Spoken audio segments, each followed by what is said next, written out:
एक बुढ़िया थी, उसके 7 बेटे थे। 6 बेटे कमाने वाले थे और एक बेटा निकम्मा था। बुढ़िया माँ 6 पुत्रों को रसोई बनाती, भोजन कराती। पीछे से जो कुछ बचता वह 7वें पुत्र को दे देती, परंतु वह बड़ा भोला भाला था, मन में कुछ विचार नहीं करता था। एक दिन वह अपनी बहू से बोला, देखो मेरी माता का मुझ पर कितना प्रेम है। वह बोली, क्यों नहीं, सबका बचा हुआ झूठा तुमको खिलाती है। वह बोला, ऐसा भी हो सकता है क्या? मैं जब तक आंखों से नहीं देखूं ना मान सकता। बहू ने हंसकर कहा, देख लोगे तभी तो मानोगे। कुछ दिन बाद बड़ा त्योहार आया। घर में 7 प्रकार का भोजन और चूरमा के लड्डू बने। वह जांचने को सर दर्द का बहाना बनाकर पतला कपड़ा सर पर ओढ़कर रसोई घर में सो गया। कपड़े में से सब देखता रहा। 6 भाई भोजन करने आए। उसने देखा माँ ने उनके लिए सुंदर सुंदर आसन बिछाए, 7 प्रकार की रसोई परोसी। वह आग्रह करके जिमाती रही, वह देखता रहा। 6 भाई भोजन करके उठे तो माँ ने उनकी झूठी थालियों में से लड्डुओं के टुकड़ों को उठाया और एक लड्डू बनाया। झूठन साफ करके बुढ़िया माँ ने पुकारा, उठ बेटा, तेरे 6 भाई ने भोजन कर लिया, अब तू ही बाकी है, उठ और तू कब खाएगा? वह कहने लगा, माँ मुझे भूख नहीं, मैं परदेश जा रहा हूँ। माँ ने कहा, कल जाता तो आज ही जा। वह बोली, हाँ हाँ आज ही जा रहा हूँ। यह कहकर वह घर से निकल गया। चलते समय उसे बहू की याद आई।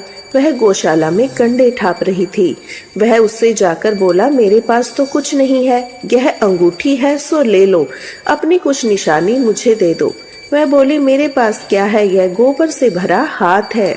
यह कहकर उसके पीठ पे गोबर के हाथ से थाप मार दी और वह चला गया। चलते चलते दूर देश में पहुंचा। वहां पर एक साहूकार की दुकान थी।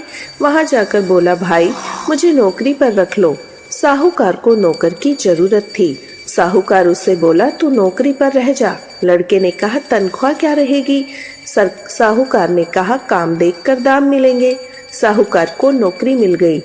वह सवेरे 6 बजे से रात्रि 12 बजे तक नौकरी करने लगा। कुछ दिनों में दुकान का लेन देन का हिसाब किताब, ग्राहकों को माल बेचना, सारा काम करने लगा। साहूकार के 7-8 नौकर थे, वे सब चक्कर खाने लगे। नया नौकर तो बड़ा होशियार है। सेठ ने कहा, काम देखा और 3 महीने के अंदर ही उसे मुनाफे में साझीदार बना लिया। 12 वर्ष में वह नामी सेठ बन गया। मालिक सारा कारोबार उस पर छोड़कर बाहर चला गया। अब बहू पर क्या बीती वह सुनो। सास ससुर उसे दुख देने लगे। सारी गृहस्थी का काम करा के उसे लकड़ी लेने जंगल में भेजते। इस बीच घर की रोटियों के आटे से जो भी भूसी निकलती उसकी भूसी बनाकर रख दी जाती और फूटे नारियल की नरेली में पानी दिया जाता। इस तरह दिन बीते। एक दिन वह लकड़ी लेने जा रही थी। रास्ते में बहुत सी स्त्रियां संतोषी माता का व्रत करती दिखाई दी। वहां वह खड़ी होकर कहने लगी, बहनों यह तुम किस देवता का पूजन कर रही हो? इस व्रत का क्या फल है? इस व्रत के करने की विधि क्या है? यदि तुम अपने व्रत का विधान मुझसे समझाकर कहोगी तो बड़ा एहसान मानूंगी। तब उनमें से एक स्त्री बोली, सुनो, यह संतोषी माता का व्रत है। इसके करने से निर्धनता दरिद्रता का नाश होता है, लक्ष्मी आती है, घर की चिंताएं दूर होती है, घर में सुख होने से मन को प्रसन्नता और शांति मिलती है, निपुति को पुत्र मिलता है, प्रीतम बाहर गया हो तो शीघ्र लौट कर आता है, कुंवारी कन्याओं को मन भावन पति मिलता है, राजद्वार में बहुत दिनों से मुकदमा चल रहा हो वह भी खत्म हो जाता है, कलेश ग्रह कलेश निवृत्ति हो, सुख शांति हो, घर में धन जमा हो, पैसा जायदाद का लाभ हो और मन में जो कुछ कामना है वह इस संतोषी माता की कृपा से पूरी हो जाती है।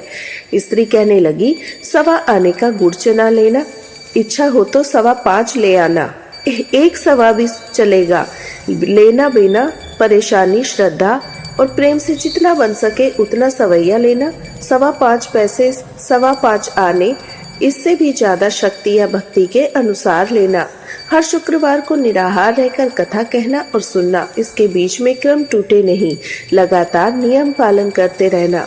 सुनने वाला कोई ना मिले तो घी का दीपक जलाकर उसके आगे जल के पात्र को रखकर कथा कहना। परंतु नियम न टूटे। जब तक कार्य सिद्ध न हो नियम पालन करना, कार्य सिद्ध हो जाने पर व्रत का उद्यापन करना।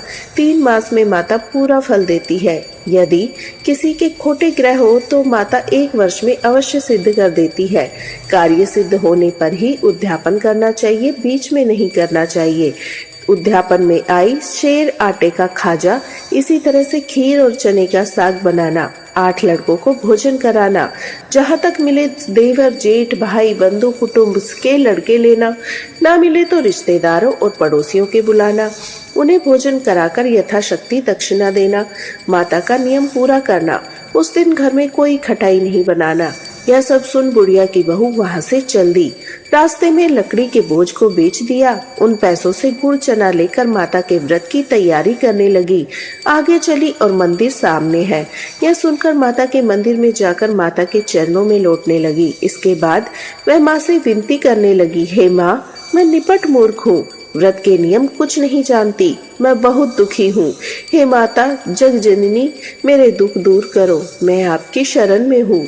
माता को दया आई।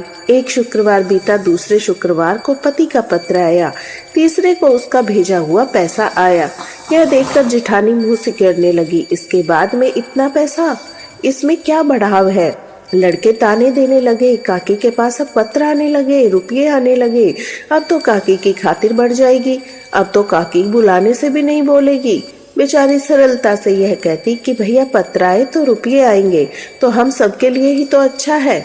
ऐसा कहकर आंखों में आंसू भरकर संतोषी माता के मंदिर में जाकर मातेश्वरी के चरणों में गिरकर रोने लगी।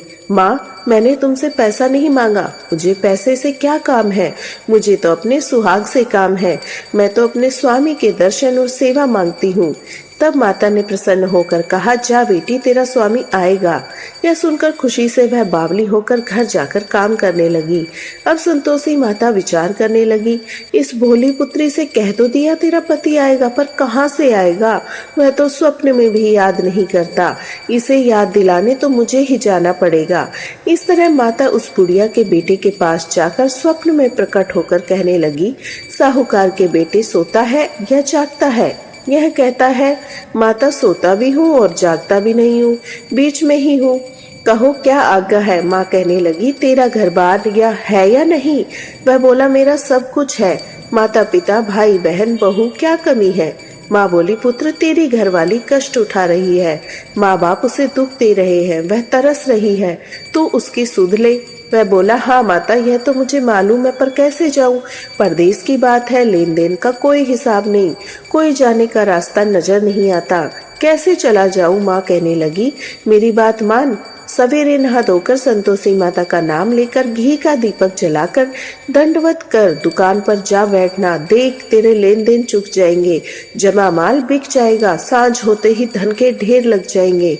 अब तो वह सवेरे जल्दी उठकर मित्र बंधुओं से अपने सपने की बात कहता है। वे सब उसकी बातें सुनकर अनसुनी करके खिल्ली उड़ाने लगे, कहीं सपने भी सच होते हैं। वह बोला, देख भाई, मेरी बात मान, इस तरह साच झूठ कहने के बदले देवता ने जैसा कहा है वैसा कर, तेरा क्या जाता है। अब बूढ़े की बात मानकर वह नहा धोकर संतोषी माता को दंडवत कर घी का दीपक जलाकर दुकान पर जा बैठता है। थोड़ी देर में वह क्या देखता है, देने वाले रुपया लाए, लेने वाले हिसाब लाए, कोठी से भरे सामानों के खरीदार नगद में सौदा करने लगे। शाम तक धन का ढेर लग गया। मन में माता का नाम लेकर प्रसन्न होकर घर जाने के वास्ते गहना कपड़ा सामान खरीदने लगा। यहाँ के काम से निपटकर घर को रवाना हुआ। उधर बहू बेचारी जंगल में लकड़ी लेने जाती, लौटते वक्त माता के मंदिर में विश्राम करती। वह तो उसका रोज रुकने का स्थान था। दूर धूल उड़ती देखकर वह माता से पूछती है, हे माता, यह धूल कैसी उड़ रही है। माँ ने कहा, ये पुत्री, तेरा पति आ रहा है, अब तू ऐसा कर, लकड़ियों के 3 बोझ बना ले, एक नदी के किनारे रख, दूसरा मेरे मंदिर पर, तीसरा अपने सिर पर। तेरे पति को लकड़ी का गट्ठा देखकर मोह होगा, वह रुकेगा, नाश्ता पानी खाकर माँ से मिलने जाएगा, तो लकड़ी का बोझ उठाकर जाना और बीच चौक में गट्ठा लाकर 3 आवाज जोर से लगाना, लो सासू जी, लकड़ियों का गट्ठा लाई हूँ, भूसी की रोटी दो, नारियल के खोपरे में पानी दो, आज कोई मेहमान आया है। माँ की यह बात सुनकर वह बहुत अच्छा माता जी कहकर मन प्रसन्न होकर लकड़ियों के 3 गट्ठे ले आई। एक नदी के तट पर, एक माता के मंदिर पर रखा। इतने में ही वह मुसाफिर आ पहुंचा। सूखी लकड़ी देखकर उसकी इच्छा हुई यहाँ निवास करे, भोजन बनाकर खा पीकर गांव जाए। इस तरह भोजन बनाकर विश्राम लेकर गांव को गया। उसी समय बहू सिर पर लकड़ी का गट्ठा लेकर आती है। उसे आंगन में रखकर जोर से 3 आवाजें देती है। लो सासू जी, लकड़ी का गट्ठा लो, भूसी की रोटी दो, नारियल के खोपरे में पानी दो। आज कौन आया है? यह सुनकर उसकी सास अपने दिए हुए कष्टों को बुलाने हेतु कहती है, बहू ऐसा क्यों कहती हो? तेरा मालिक ही तो आया है। बैठ, मीठा भात खाकर नए कपड़े पहन। इतने में आवाज सुनकर उसका स्वामी बाहर आता है और अंगूठी देखकर व्याकुल हो जाता है। माँ से पूछता है, माँ ये कौन है? माँ कहती है, बेटा तेरी बहू है। आज 12 वर्ष हो गए जब से गया है, तब से सारे गांव में जानवर की तरह भटकती फिरती है। काम काज कुछ करती नहीं, 4 समय आकर खा जाती है। अब तुझे देखकर भूसी की रोटी और नारियल के खोपरे में पानी मांगती है। वह लज्जित होकर बोला, ठीक है माँ, मैंने इसे भी देखा और तुम्हें भी। अब मुझे दूसरे घर की चाबी दो, मैं उसमें रहूंगा। ठीक है बेटा, जैसी तेरी मर्जी। यह कहकर माँ ने चाबी का गुच्छा उसे दे दिया। उसे लेकर दूसरे कमरे को खोलकर सारा सामान जमाया। एक ही दिन में वह राजा के महल जैसा ठाट बाट बन गया। अब क्या था, वह सुख भोगने लगी। इतने में अगला शुक्रवार आया। उसने अपने पति से कहा, मुझे माता का उद्यापन करना है। उसका पति बोला, बहुत अच्छा, कर लो, अपनी खुशी से यह भी कर लो। तुरंत ही वह उद्यापन की तैयारी करने लगी। जेठ के लड़के को भोजन के लिए कहने लगी। उसने मंजूर किया, परंतु पीछे जेठानी अपने बच्चों को सिखाती है, देखो भोजन के समय सब लोग खटाई मांगना, जिससे इसका उद्यापन पूरा ना हो। लड़के खाना खाने लगे। खीर पेट भर आई, परंतु बात याद आते ही कहने लगे, हमें कुछ खटाई खाने को दो, खीर खाना हमें भाता नहीं। यह देखकर अरुचि होती है। बहू कहने लगी, खटाई किसी को नहीं दी जाएगी, यह तो संतोषी माता का प्रसाद है। लड़के उठकर खड़े हुए और बोले, पैसे लाओ। बहू कुछ जानती नहीं थी, सो उन्हें पैसे दे दिए। लड़के उसी समय उठकर इमली लेकर खाने लगे। यह देखकर बहू पर माता ने कोप किया। राजा के दूत उसे पति को पकड़कर ले गए। जेठ जेठानी मनमाने खोटे वचन कहने लगे।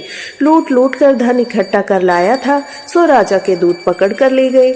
अब सब मालूम हो जाएगा जब जेल की रोटी खाएगा। बहू से यह वचन सहन नहीं हुआ। रोती रोती माता के मंदिर में गई और बोली, हे माता, तुमने यह क्या किया? हंसाकर क्यों रुलाती हो? माता बोली, पुत्री, तूने उद्यापन करके मेरा व्रत भंग किया, इतनी जल्दी सब बातें भुला दी। वह कहने लगी, माता भूली तो नहीं, कुछ अपराध किया है? मुझे तो लड़कों ने भूल में डाल दिया, मैंने भूल से उन्हें पैसे दे दिए। माता मुझे क्षमा करो। माँ बोली, ऐसे ही भूल होती है। वह बोली, मुझे माफ कर दो, मैं तुम्हारा फिर से उद्यापन करूंगी। माँ बोली, अब मत भूलना। वह बोली, अब भूलूंगी नहीं। अब बताओ कैसे आएंगे? माँ बोली, जा पुत्री, तेरा मालिक तुझे रास्ते में आता मिलेगा। वह निकली। रास्ते में उसका पति आता मिला तो उसने पूछा, तुम कहाँ गए थे? वह कहने लगा, इतना धन जो कमाया था उसका टैक्स राजा ने मांगा था, वह भरने गया था। वह प्रसन्न होकर बोली, अच्छा हुआ, अब घर चलो। कुछ दिन बाद फिर शुक्रवार आया। वह बोली, माता का उद्यापन करना है। पति ने कहा, कर लो। वह फिर से जेठ के लड़कों को भोजन के लिए कहने लगी। जेठानी ने 2 बातें सुनाई। लड़के सिखा दिए कि पहले की तरह खटाई मांग लेना। लड़के कहने लगे, हमें खीर नहीं, हमें भाता नहीं, कुछ खटाई खाने को दो। तो बहू बोली, खटाई खाने को नहीं मिलेगी, खाना हो तो खाओ। यह कहकर ब्राह्मण के लड़के लाकर भोजन कराने लगी। यथाशक्ति दक्षिणा की जगह एक एक फल दिया। इससे संतोषी माता प्रसन्न हुई। माता की कृपा होते ही 9वें मास उन्हें चंद्रमा के समान सुंदर पुत्र प्राप्त हुआ। वह पुत्र को लेकर प्रतिदिन माता के मंदिर जाने लगी। माँ ने सोचा, यह रोज आती है, क्यों ना आज मैं इसके घर चलूं, इसका आसरा देखूं। यह विचार कर माता ने भयंकर रूप बनाया। गुड़ चने से सना मुख, ऊपर से सूंड के समान होठ और उस पर मक्खियां भिनभिना रही थी। दहलीज में पैर रखते ही उसकी सास चिल्लाई, देखो कौन चुड़ैल डाकिन चली आ रही है? लड़कों, इसे भगाओ नहीं तो किसी को खाएगी। लड़के डरने लगे, चिल्लाकर खिड़की बंद करने लगे। बहू रोशनदान में से देख रही थी, प्रसन्नता से पगली होकर चिल्लाने लगी, आज मेरी माता मेरे घर आई है। यह कहकर बच्चे को दूध पिलाने से हट जाती है। इतने में सास का क्रोध फूटा। वह बोली, इसे देखकर कैसे उतावली हुई जो बच्चे को पटक दिया। इतने में माँ के प्रताप से जहाँ देखो वहाँ लड़के ही लड़के नजर आने लगे। बहू बोली, माँ जी, मैं इनका व्रत करती हूँ, यह संतोषी माता है। कहकर झट से सारे घर के दरवाजे खोल दिए। सबने माता के चरण पकड़ लिए, विनती कहकर कहने लगे, हे माता, हम मूर्ख हैं, अज्ञानी हैं, तुम्हारे व्रत की विधि को नहीं जानते। तुम्हारा व्रत भंग करके हमने बड़ा अपराध किया है। हे माता, बहू को जैसा फल दिया वैसा सबको देना। जो यह कथा पढ़ेगा या सुनेगा सबके मनोरथ पूर्ण होंगे। प्रेम से बोलिए संतोषी माता की जय। आइए अब सुनते हैं संतोषी माता की आरती। जय संतोषी माता मैया, जय संतोषी माता, अपने सेवक जन की सुख संपत्ति दाता। ओम जय संतोषी माता। सुंदर चीर सुनहरी मात धारण कीनो, हीरा पन्ना दम के तन श्रृंगार लीनो। ओम जय संतोषी माता। घेरू लाल छटा छवि बदन कमल सोहे, मंद हसत करुणामयी त्रिभुवन मन मोहे। जय संतोषी माता। स्वर्ण सिंहासन बैठी चवर दुरे प्यारे, धूप दीप मधुमेवा भोग धरे न्यारे। जय संतोषी माता। गुड़ और चना परम प्रियता में संतोष किए, संतोषी कहलाई भक्तन विभव दिए। जय संतोषी माता। शुक्रवार प्रिय मानती आज दिवस सोही, भक्त मंडली छाई कथा सुनत मोही। जय संतोषी माता। मंदिर जगमग ज्योति मंगल ध्वनि छाई, विनय करे हम सेवक चरणई सिर नाई। जय संतोषी माता। भक्ति भाव में पूजा अंगीकृत कीजिए, जो मन बसे हमारे इच्छित फल दीजिए। जय संतोषी माता। दुखी दरिद्री रोगी संकट मुक्त किए, बहु धन धान्य भरे घर सुख सौभाग्य दिए। जय संतोषी माता। ध्यान धरे जन तेरा मन वांछित फल पायो, पूजा कथा श्रवण कर घर आनंद आयो। जय संतोषी माता। शरण गहे की लज्जा रखियो जगदम्बे, संकट तू ही सवारे दयामयी अम्बे। जय संतोषी माता। संतोषी माता की आरती जो कोई जन गावे, रिद्धि सिद्धि सुख संपत्ति जी भर के पावे। जय संतोषी माता। ओम जय संतोषी माता मैया, जय संतोषी माता। अपने सेवक जन की सुख संपत्ति दाता। जय संतोषी माता मैया, जय संतोषी माता। प्रेम से बोलिए संतोषी माता की जय।